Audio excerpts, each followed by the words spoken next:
Assalamualaikum warahmatullahi wabarakatuh dan salam sejahtera. Terima kasih banyak kerana sudi datang untuk menonton video saya pada hari ini. Dan seperti biasa, bagi mereka yang baru pertama kali datang untuk menonton ke channel saya ataupun mereka yang masih lagi belum subscribe, saya mohon jasa anda untuk subscribe ke channel saya. Dan bagi mereka yang dah subscribe, saya mohon anda untuk kongsikan video ini kepada rakan-rakan serta ahli keluarga anda. Semoga apa yang saya nak ulas sedikit pada hari ini adalah satu perkongsian yang bermanfaat untuk kita semua, insya-Allah. Okey. Saya ingin mengulaskan berkenaan dengan isu tuntutan KWSP 2.0 secara bersasar, yang mana ianya telah disebut oleh Tan Sri Muhyiddin Yassin sebelum ini, walaupun tidak dimasukkan di dalam manifesto Perikatan Nasional, tetapi beliau telah menyatakan bahawa jika Perikatan Nasional menang dan menjadi kerajaan, mereka akan mempertimbangkan untuk pengeluaran bersasar KWSP. Kenyataan ataupun idea ini telah pun dibidas oleh seorang ahli politik lah, yang saya rasa majoriti daripada kita telah pun tahu siapa dia, kerana dia mempertikaikan kenapa perlu dikeluarkan duit rakyat, kenapa perlu diberikan duit rakyat dan juga sebagainya. Jadi dia membidas bahawa setiap kali ada masalah, setiap kali macam ada isu kewangan dan sebagainya, rakyat disuruh keluarkan duit rakyat. Dia bagi perumpamaan sedemikian. Dan kemudian beliau mengulaskan berkenaan dengan ideologi beliau menghapuskan rasuah, korupsi, mengurangkan gaji bilangan menteri dan sebagainya. Itu semua adalah perkara yang menarik, dan juga sebenarnya dari segi satu sudut ada betulnya. Takkan setiap kali ada masalah, rakyat disuruh keluarkan duit rakyat sendiri. Saya dari segi teori saya bersetuju tentang pandangan yang sedemikian. Tetapi masalahnya secara realitinya, apakah pula cadangan daripada beliau bagi kalangan rakyat kita sekarang ini, terutama daripada kalangan pencarum KWSP, especially bagi mereka yang sudah tidak aktif ataupun sudah lama tidak mencarum.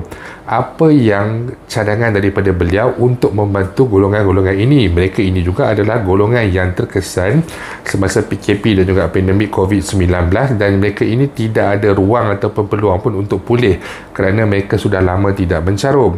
Kemudian ada kewajaran bagi mereka ini untuk mengeluarkan wang tersebut, dan sebab itulah kita wujudkan pengeluaran KWSP secara bersasar. Dalam ketidaksetujuan ahli politik berkenaan, beliau menghentam dan sebagainya, saya tak berminat dia sebab dia suka menghentam lebih kepada peribadi, tapi dia tidak membagi sebarang cadangan ataupun sebarang alasan apa yang boleh dilakukan. Penentangan beliau itu sendiri, adakah beliau faham tentang tuntutan pengeluaran kali ini, yang mana tuntutannya adalah secara bersasar kepada 4 jenis kategori suri rumah ataupun mereka yang sudah lama tidak mencarum. Jadi adakah beliau melihat orang kata kategori-kategori ini sebelum beliau membidas sebarang kenyataan? Berbeza sedikit dengan Tan Sri Muhyiddin Yassin, beliau walaupun tidak memasukkan dalam manifesto, tetapi beliau menyatakan bahawa pengeluaran ini secara bersasar. Jadi mereka perlulah mengkaji kewajarannya dan juga sebagainya, bukan menolak bulat-bulat. Dan golongan seperti inilah yang apabila seperti Abang Azmi katakan, kita risau kalau mereka ini naik sebagai pemimpin kerana belum apa-apa lagi sudah menolak tanpa melihat dan juga meneliti apa yang dicadang dan juga apa yang dituntut. Hanya satu orang kata modal retorik untuk menghentam pihak-pihak di sana, pihak-pihak di sini, pihak kerajaan dan sebagainya. Hanyalah orang kata kempen ataupun perkara-perkara retorik yang suka membidas ataupun mencari kesalahan ataupun mencari kelemahan tanpa ada sebarang cadangan untuk mengatasi masalah yang dihadapi oleh rakyat. Itu perkara yang sangat jelas. Jadi kalau ramai orang yang bertanyakan kepada saya, dan ramai juga orang bimbang kerana mereka kata macam parti berkenaan boleh menang dan sebagainya. Jadi anda perlu fikirlah di mana anda nak salurkan undi anda dan kepada siapa anda patut salurkan undi anda. Kalau kita dah lihat sekarang ni, dalam tempoh berkempen sudah diterang-terangi menolak dan sebagainya, tidak ada sebarang inisiatif pun untuk membantu rakyat dan sebagainya, melainkan tol percuma, yang mana tol ni bukan semua orang lalu setiap hari. Berapa ramai B40, berapa juta B40 yang nak lalu pelajar tol secara hari-hari berbanding dengan yang nak gunakan duit dalam bentuk bantuan tunai dekat dan sebagainya. Jadi kita boleh fikir di mana kita boleh salurkan kita punya undi kepada mereka yang lebih layak. Saya bukan berpolitik, tapi kita boleh berfikir sebab ramai yang bertanyakan kepada saya. Dan dalam masa yang sama juga, walaupun kita disajikan dengan berita yang kurang enak yang sedemikian, ada berita baik yang telah dikongsikan oleh Pertubuhan Gagasan Inovasi Rakyat, yang mana permohonan penyerahan referendum kepada Yang di-Pertuan Agong telah pun diluluskan dan dibenarkan seperti ketetapan berikut pada tarikh 9 November, iaitu pada hari esok, bertempat di pintu 3 Istana Negara pada jam 3 petang.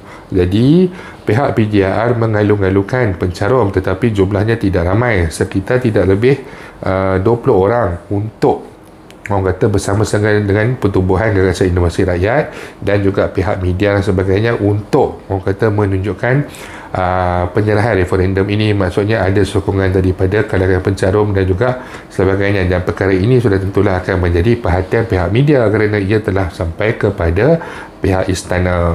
Dan satu kelebihan apabila pihak istana sudi menerima referendum ini adalah sekarang kita ada parti ataupun kita ada kepimpinan ataupun kita ada ahli politik yang bersetuju untuk mempertimbangkan berkenaan dengan idea tuntutan pengunduran kedai BSP ini. Dan kemudian pihak istana telah pun menerima untuk menerima penyerahan referendum ini daripada Pertubuhan Gagasan Inovasi Rakyat. Dan jika pegawai khas daripada pihak Istana Negara ini memanjangkan usul ini kepada Yang di-Pertuan Agong, dan apabila pilihan raya sudah selesai, kerajaan yang baru telah terbentuk, dan kerajaan yang terbentuk itu adalah kerajaan yang mendukung berkenaan dengan idea pengurusan kedai BSP secara bersasar dan sebagainya, saya yakin Yang di-Pertuan Agong akan memberikan mandat semasa pembukaan sesi parlimen, pembahasan sesi parlimen yang pertama, pembahasan diraja.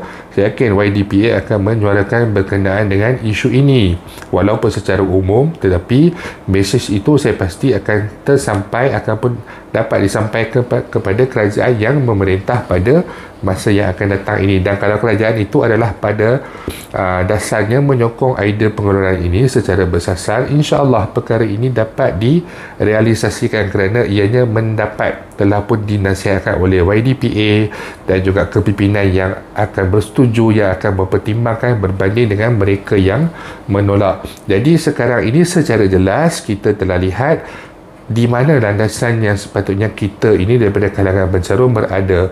Dan perkara ini bukannya khusus kepada 269,000 pencarum yang telah pun menyisi borang aduan, malah pencarum-pencarum lain juga kita boleh lihat dan kita boleh salurkan kita punya sokongan dan sebagainya kepada siapa yang sebenarnya kita lihat sekarang ini boleh membantu rakyat, kerana manfaat daripada isu kedai BSP dan sebagainya mungkin memberikan faedah atau manfaat kepada pencarum-pencarum yang lain. Di samping itu juga, dengan kebijaksanaan yang ada daripada kalangan ahli politik yang tertentu dan sebagainya, saya yakin mereka juga akan melihat dari segi perspektif bagaimana untuk memulihkan wang coroman pencarum, serta mungkin akan diwujudkan satu inisiatif ataupun kaedah penyelesaian baru apabila pencarum ini sampai kepada usia persaraan. Jika kita memilih pemimpin yang bijak menilai permasalahan rakyat dan juga permasalahan masa depan serta permasalahan yang lain, saya percaya masalah ini dapat diselesaikan, direalisasikan pelaksanaannya dan juga diselesaikan dalam tempoh yang tertentu, berbanding dengan mereka yang menolak kemudian tidak memberikan sebarang idea ataupun tidak memberikan sebarang solusi hanya dengan retorik yang lapuk lah, kerana semasa mereka berada dalam tampuk kepimpinan kerajaan pun banyak juga masalah, banyak juga isu dan sebagainya. Jadi entahlah, susahlah nak kata. Jadi terpulanglah kepada pencarum semua. Sekarang ini saya rasa dari segi apa yang saya lihat, saya telah nampak di mana undi saya akan berada, jalannya nampak sangat cantik dan terpulanglah kepada anda semua. Jadi kongsi-kongsikanlah pandangan ini kepada rakan-rakan ataupun ahli keluarga anda. Semoga ianya sedikit sebanyak dapat membantu mereka dalam memikirkan siapa yang kita patut pilih pada 19 November tahun 2022, pilihan raya umum yang ke-15 nanti. Itu saja sedikit yang saya nak kongsikan pada hari ini. InsyaAllah jika ada sebarang perkembangan baru, saya akan berkongsikan kepada anda semua kelak. Bagi mereka yang mempunyai sebarang persoalan, sebarang masalah ataupun sebarang komen, anda boleh utarakan di ruangan YouTube ataupun di ruangan Facebook saya, Video Selamat Channel. InsyaAllah kita akan jumpa lagi. Jangan lupa untuk share, jangan lupa untuk subscribe. Assalamualaikum warahmatullahi wabarakatuh. Marilah mari pergi mengundi, jangan lupa kewajiban pada negara. Marilah mari pergi mengundi, jangan lupa kewajiban pada negara.